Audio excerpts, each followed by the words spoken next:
Hello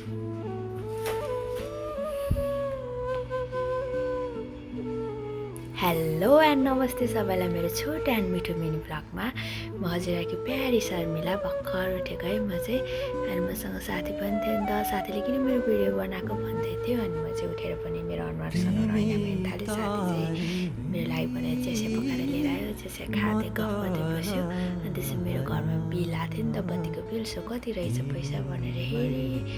अनि बत्तीको bill हेरेपछि आफ्नो एकअर्काको अनुहार जुधाउँदै को मोटो को ऊ भन्दै बसिरहेको थियो। अब गर्ल्सहरूको त्यही त हो नि।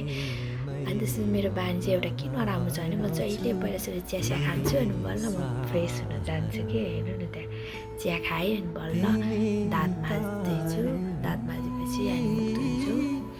मुख चाहिँ मैले बिहान पानीले मात्र पखाल्छु कि फेस वास युज गर्दिनँ, किनभने मेरो स्किन सेन्सिटिभ छ नि त। सो बेलुका पनि बिहान पनि युज गर्दा चाहिँ मलाई हल्का प्रब्लम हुन्छ। सो त्यही भएर मैले चाहिँ बिहान चाहिँ मजाले पानीले मात्रै पखाल्छु। म त्यस्तो स्किन केयर त गर्दिनँ होइन।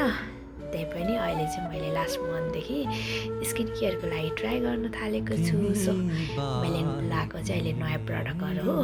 यो प्रडक्टको मलाई नामै प्रनाउन्सिएसन गर्न आउँदैन। म जुन दिन प्रनाउन्सिएसन गर्न आउँछु म त्यो दिन हजुरहरूलाई अवश्य बताउँछु कुन कुन प्रडक्ट युज गर्छु। प्रडक्टको नाम के हो भनेर।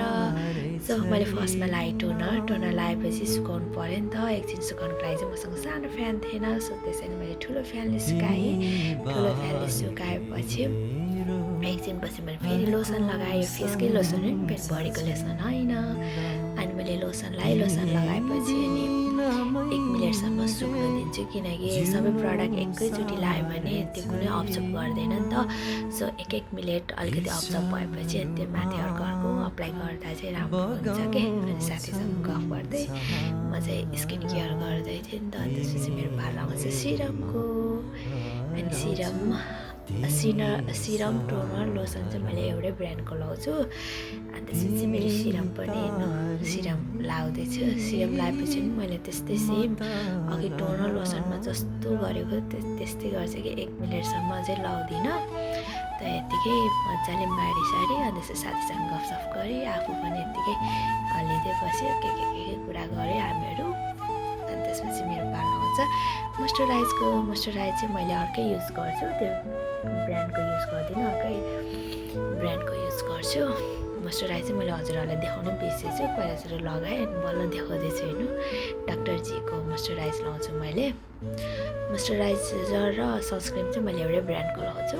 सनस्क्रिन चाहिँ मैले डक्टर जीको लाउँछु अनि मोइस्चराइज पनि डक्टर जीको लाउँछु। यो दुइटा चाहिँ मेरो फेसको लागि पर्फेक्ट भएको छ। So I love it.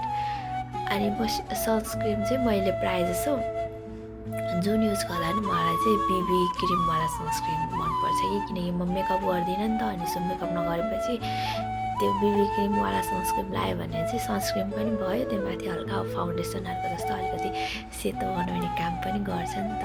So सेतो मात्रै नै कि अलिकति लाइटिङ उज्यालो बनाउँछ। सो मैले चाहिँ सनस्क्रिन चाहिँ यस्तै युज गर्छु कि अब मेकअप गर्नु त मन लाग्छ नि, के गर्नु आउँदैन।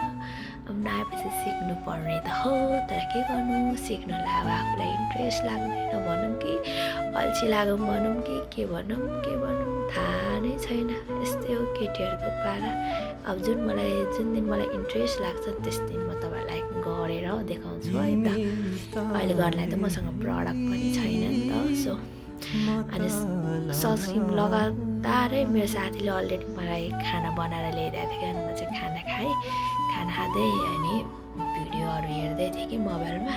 अनि फेरि हजुरहरूले के हो चिया आजसम्म सकेको छैन कि के हो भन्ला नि। फेरि त्यो कपमा चाहिँ चिया आएन, साथीले मै बनाएर लिएर आएको थियो। सो हाम्रो मै खाएँ। साथीले चाहिँ खाना खाएन, ऊ बिहान खाना खाँदैन अरे, उसको लागि चिल्लो पच्दैन अरे कि। म चाहिँ फेरि खाना भनेपछि एकदमै रुचि बुझेन, साइडमा बस्यो, चम्चालाई माइक बनायो। अनि त्यसपछि गीत गाएर बसिरहेको छ आफ्नै तारामा। अनि हामी दुवैजना भन्नुपर्दाखेरि बेरोजगारी भयो 1 हप्तादेखि। सो कहाँ घुम्न जाने भन्दै यसरी ठाउँ हेर्दै प्लान बनाएको। आजको लागि यति, धन्यवाद, बाई बाई।